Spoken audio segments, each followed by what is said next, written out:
है हम इसको सॉटे करेंगे बटर के साथ।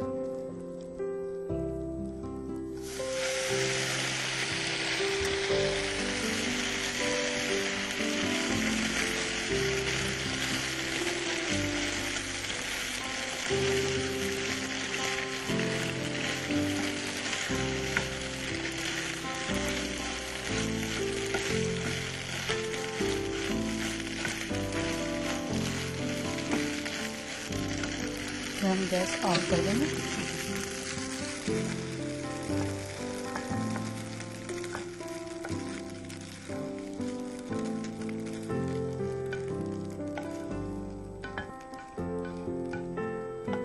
दोनों पाक मिक्स कर रही है।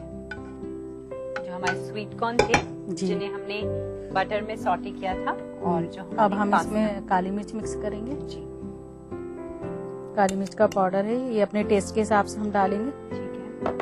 काला नमक,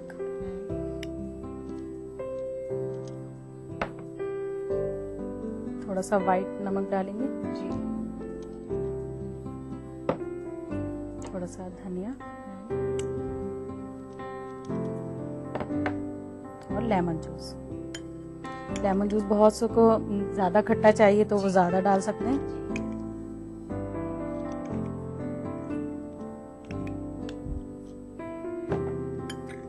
फिर हम इनको मिक्स करेंगे।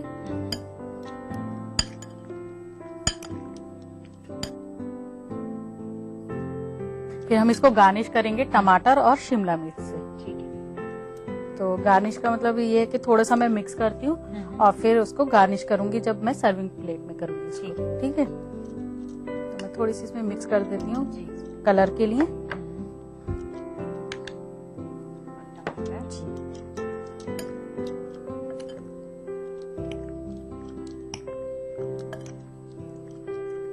अब हम इनको सर्विंग प्लेट में सर्व करेंगे। ठीक है। अब हम इसके लिए लेंगे एक सर्विंग प्लेट और एक बड़ा स्पून मुझे दे दीजिए। फिर हम सर्व करेंगे।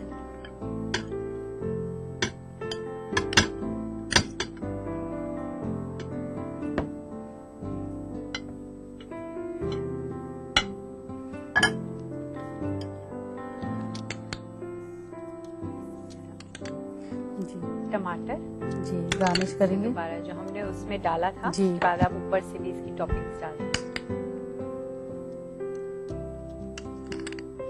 हरी शिमला मिर्च के अलावा और भी हेल्दी बनाने के लिए क्या हम और तरह की शिमला मिर्च भी इस्तेमाल कर सकते हैं? हाँ, कलरफुल भी आती हैं, जैसे रेड भी होती है, येलो भी होती है। जी, वो भी हम डाल सकते हैं। तो नाजरीन, बनकर तैयार है कॉर्न पास्ता। शुक्रिया साया जी। तो लीजिए दोस्तों, हमारा हेल्दी पास्ता तैयार है।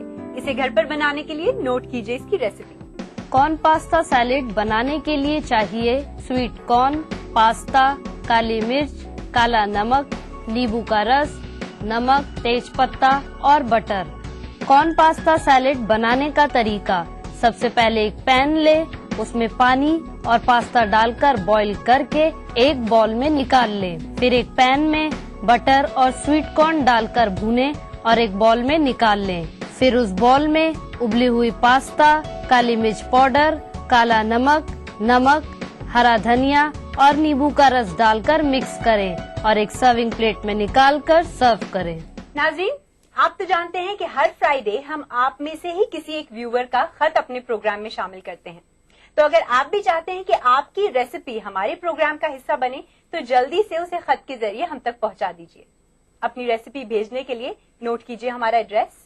हमारा पता है अक्से रसोई, 2E/12 3rd floor, Jhandewalan extension, new Delhi 110055। हमारा ईमेल आईडी है responseurdu@etv.co.in।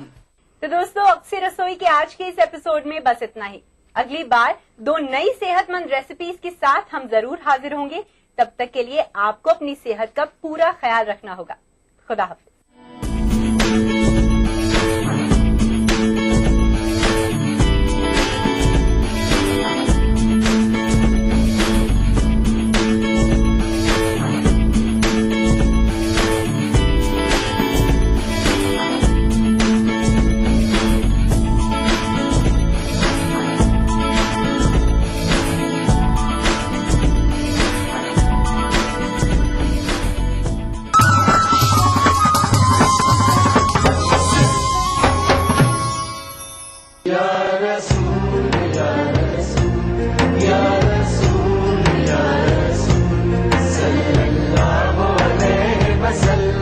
सारी कायनात मसरूर है, जश्न मिलादे रसूल है। नबियों के सरदार निगाहे इश्क व मस्ती में वही अव्वल वही आखिर, वही कुरआन वही फुरकान, वही यासीन वही ताहा। मैं आया तेरे दरबार, मैं आया तेरे दरबार, मेरी तुझ पे इंसानियत के लिए मोहसिन इंसानियत का पैगाम सीरत रसूल के मुख्तलिफ गोशों का अहाता करता हुआ लाइव फोन इन प्रोग्राम, हुब्बे नबी से सरशार नातों का हसीन गुलदस्ता, जश्न मिलादुन नबी, हर पीर से जुमा रात 10:30 बजे सिर्फ ETV उर्दू पर। दक्कन की हर छोटी बड़ी सरगर्मी पर हमारी नजर, लेकिन आप तक पहुंचाते हैं सिर्फ वो खबर जो करे आपको बेदार। सियासत के गलियारों से रोजमर्रा की जिंदगी, दक्कन के गोशे गोशे से आप तक खबरें पहुंचाता दक्कन नामा, रोजाना शाम 6:30 बजे। आतिशें दोज़ख में ये गर्मी कहाँ,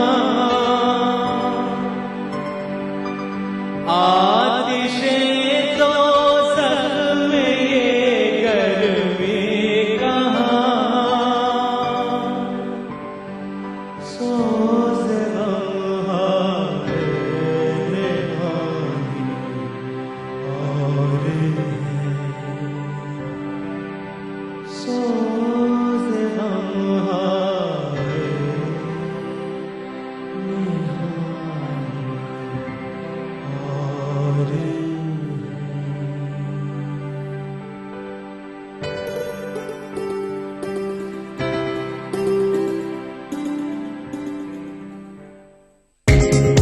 ETV उर्दू पर अगला प्रोग्राम।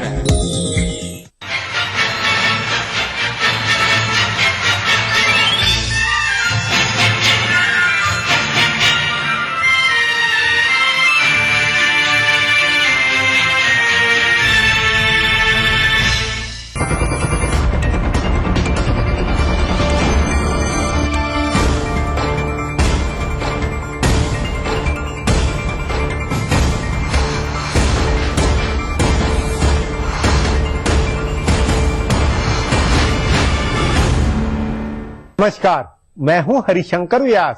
सेंट्रल हॉल में आपका स्वागत है। दिल्ली में अरविंद केजरीवाल की वजह से भाजपा का सत्ता में नहीं आना हकीकत है। कांग्रेस को आपने साफ किया, मगर उसने भाजपा का भी बहुमत नहीं होने दिया। अब भाजपा में कहने वाले कह रहे हैं कि दिल्ली में जो हुआ वह अखिल भारतीय स्तर पर नहीं होगा।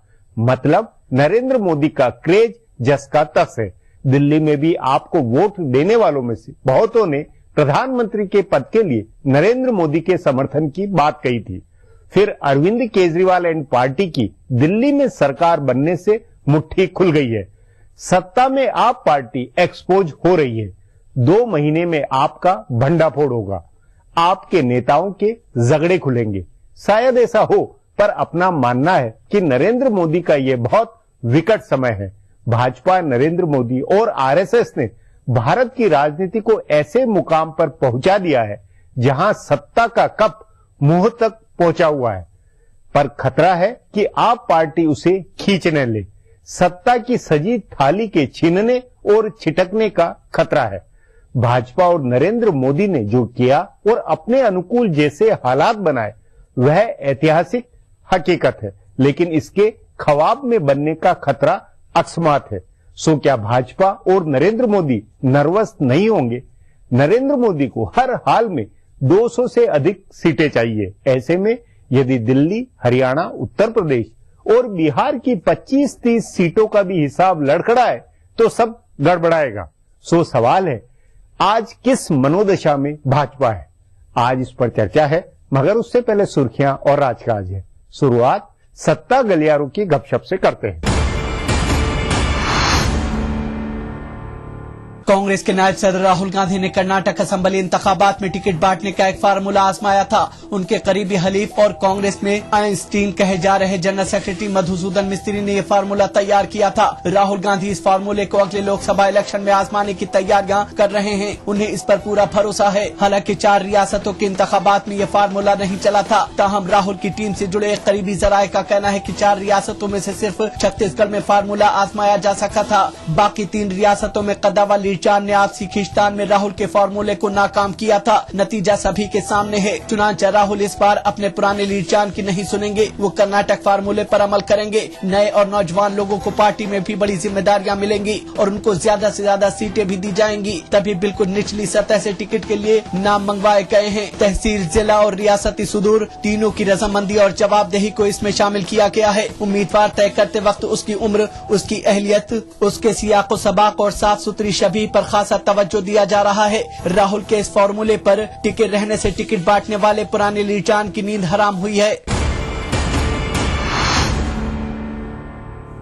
कांग्रेस और भारतीय जनता पार्टी दोनों के मौजूदा मेंबरान पार्लियामेंट पर टिकट कटने का खतरा मंडरा रहा है। दोनों पार्टियां उम्मीदवार चुनने का ऐसा फार्मूला नाफिज कर रही हैं जिसकी कसौटी पर उनके आधे से ज्यादा मेंबरान पार्लियामेंट खरा नहीं उतरेंगे। कांग्रेस में राहुल गांधी और बीजेपी में नरेंद्र मोदी खुद उम्मीदवार तय करने के अमल पर नजर रखे हुए हैं। दोनों ने अपने आजादाना जराये से उम्मीदवारों की फीडबैक मंगवाई है। राहुल गांधी ने अपने इलाकों में काम नहीं करने वाले और किसी मामले में इल्जामात के घेरे में आए मेंबरान पार्लियामेंट के टिकट नहीं देने का फैसला किया है। उम्र दराज लीचान को भी वो इंतखाबी मैदान में नहीं उतारना चाहते हैं। राहुल गांधी के करीबी रहनुमा दिल्ली की मिसाल पेश कर रहे हैं, जहां वजीर आला शीला दीक्षित के जोर देने पर तमाम 43 असेंबली अरकान को टिकट दिए गए थे, जिसमें से 35 हार गए थे। उन्हें लग रहा है कि कांग्रेस के मेंबरान पार्लियामेंट का भी यही हशर होना है, इसलिए पहले ही उनके टिकट काट कर उनकी जगह नए और साफ सुथरी शबीह के रहनुमा उतारे जाएं। इसी तरह बीजेपी जराये के मुताबिक निस्फ से ज्यादा मेंबरान पार्लियामेंट के टिकट खतरे में है। बीजेपी गुज़िश्ता इलेक्शन में 116 सीटों पर जीती थी।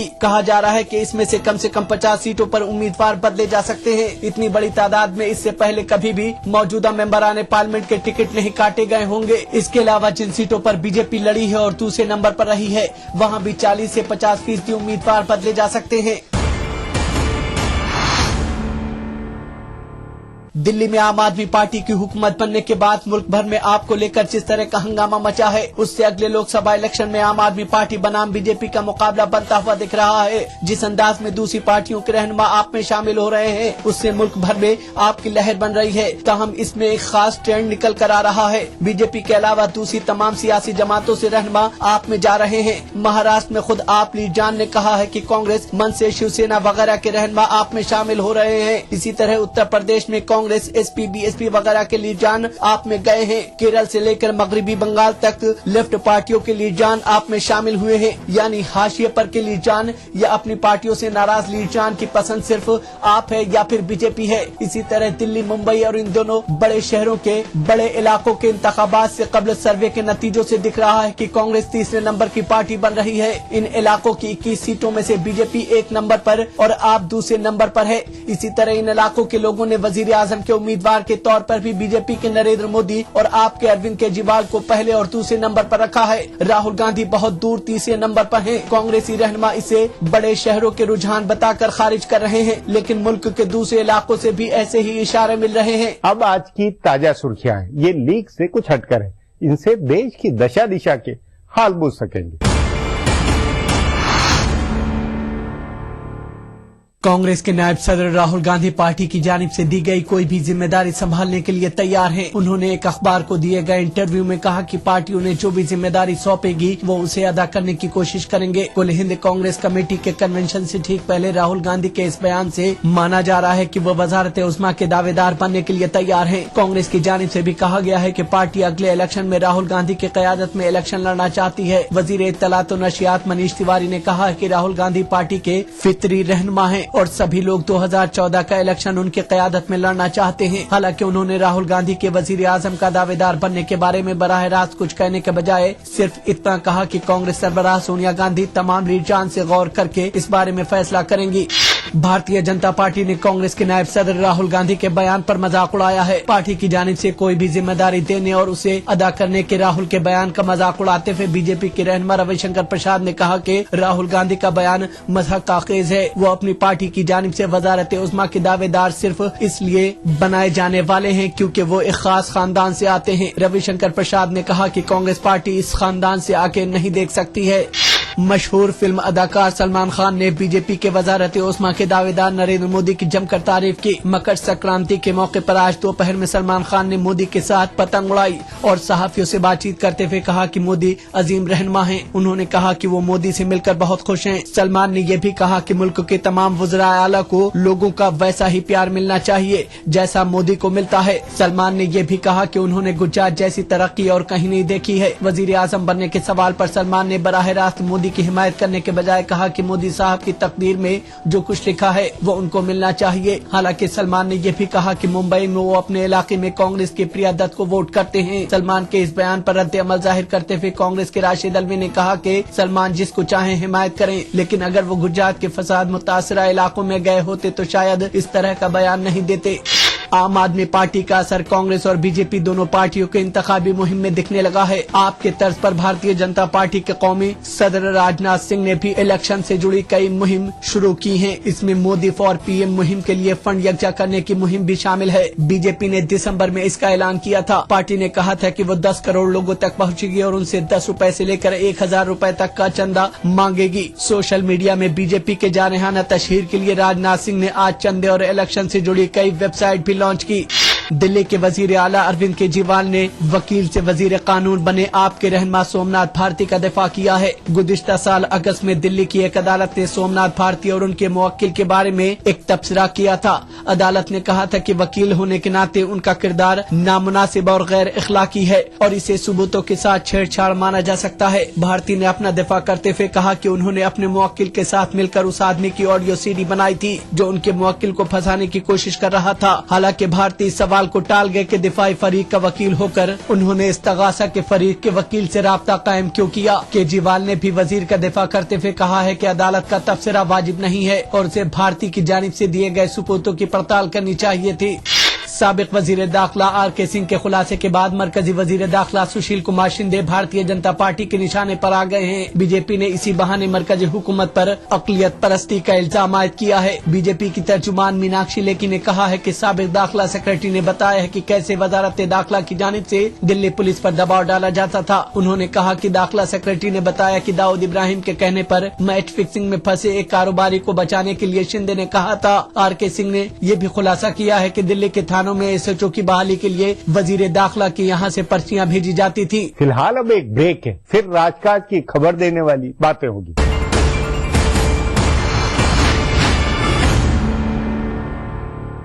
जिस दिन विलादत मुस्तफा हुई हो, जिस दिन हुजूर की आमद से इंसानियत पर अल्लाह ने इतना करम फरमाया हो, फरमाया नबी ये रहमत के विलादत के दिन से बढ़कर इंसानियत के लिए और बरकत का दिन कौन सा हो सकता है जिसे सेलिब्रेट किया जाए।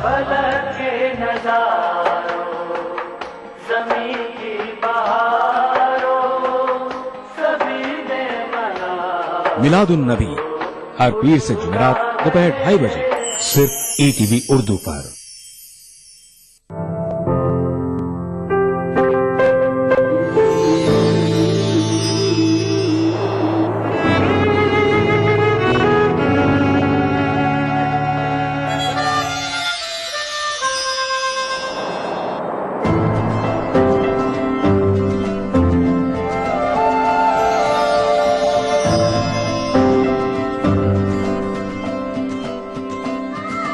नए एहसासों से जुड़े नए रिश्ते बिखेरेंगे रंग। जिंदगी लाइव सीजन 5 इतवार दोपहर 12 बजे और शनिवार दोपहर 12:30 बजे। गर फिरदौस बरुए जमी अस्त हमी अस्तो हमी अस्तो हमी अस्त। जम्मू कश्मीर के हर वाकये और हर पहलू पर ईटीवी की नजर। देखिए ईटीवी उर्दू कश्मीर रोजाना शाम 7 बजे और सुबह 7:30 बजे सिर्फ ईटीवी उर्दू पर। हुए इंसान सोजे मोहब्बत के लिए पैदा हुए इंसान सब सोजे मोहब्बत के लिए पैदा फरिश्ता होते गर होते इबादत के लिए पैदा।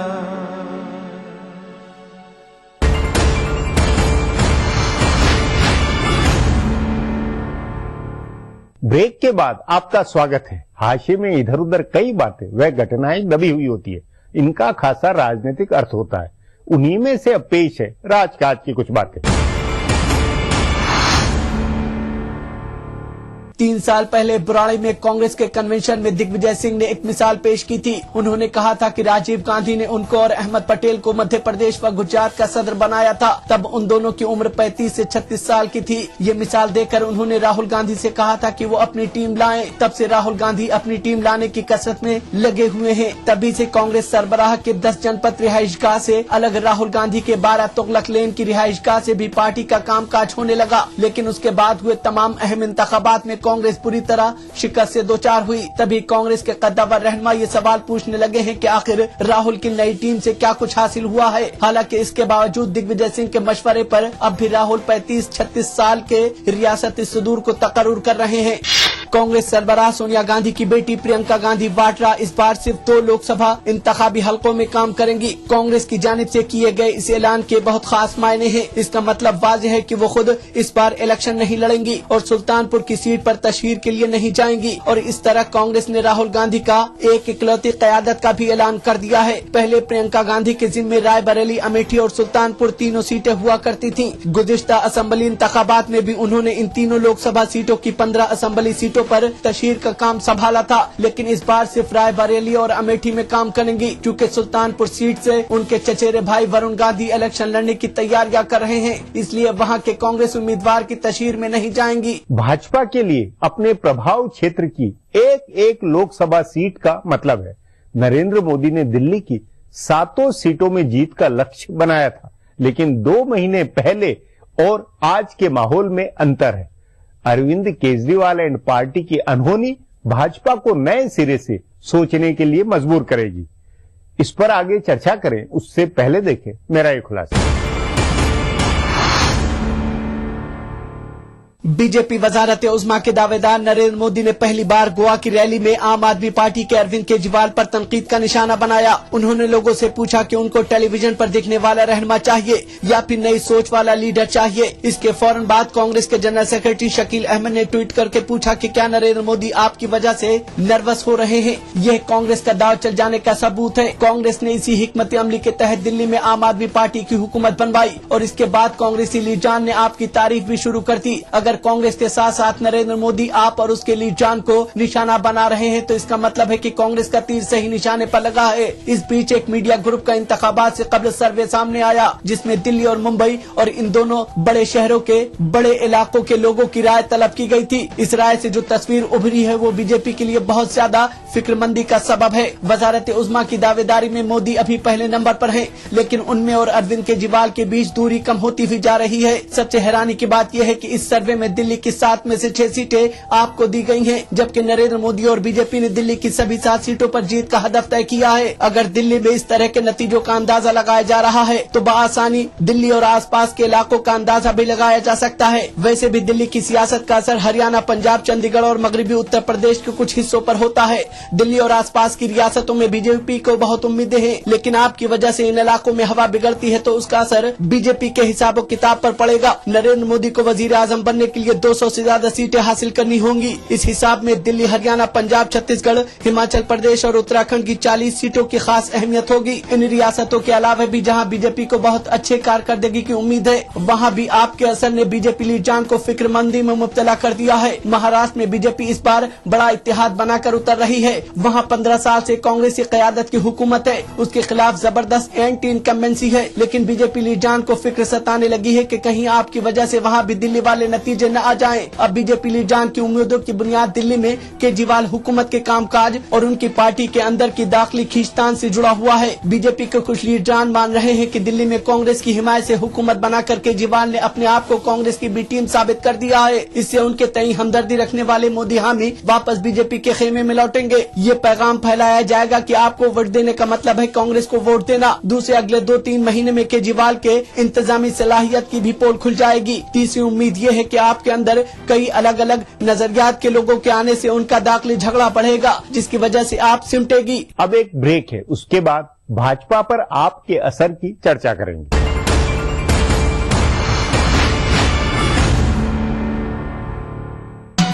दक्कन की हर छोटी बड़ी सरगर्मी पर हमारी नजर, लेकिन आप तक पहुंचाते हैं सिर्फ वो खबर जो करे आपको बेदार। सियासत के गलियारों से रोजमर्रा की जिंदगी, दक्कन के गोशे गोशे से आप तक खबरें पहुंचाता दक्कननामा, रोजाना शाम 6:30 बजे। बीबीसी, दुनिया को है जिस पर भरोसा।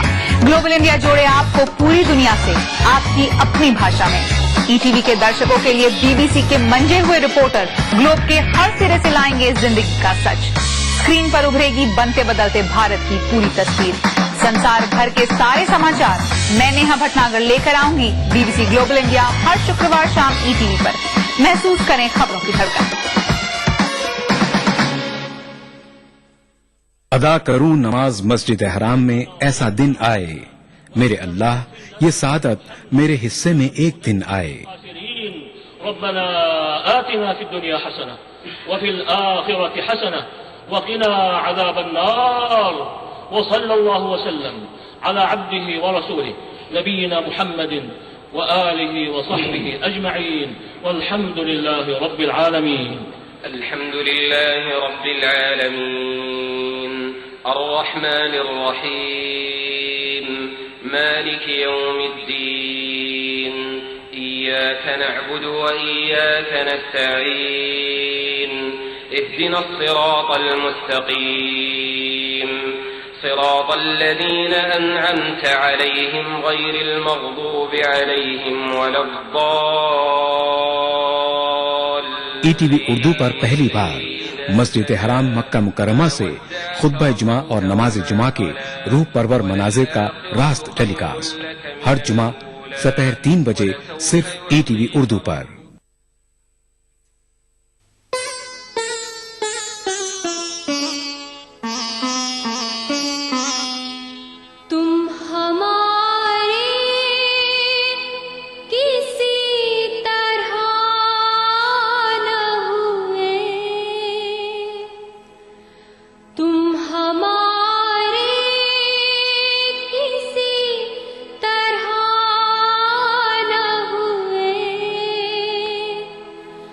वरना दुनिया में क्या नहीं होता,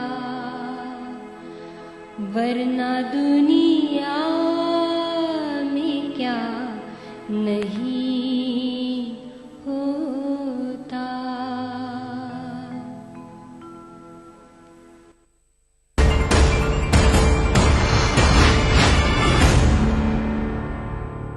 नरेंद्र मोदी का जादू अकल्पनीय है। पूरे देश में उनका जलवा बना, कांग्रेस की नींद उड़ी।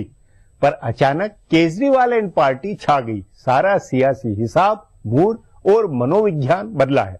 तभी नरेंद्र मोदी और भाजपा को नए सिरे से चुनावी हिसाब व रणनीति बनानी पड़ रही होगी। इस पर चर्चा के लिए आज मेरे साथ वरिष्ठ पत्रकार जयंत घोषाल है।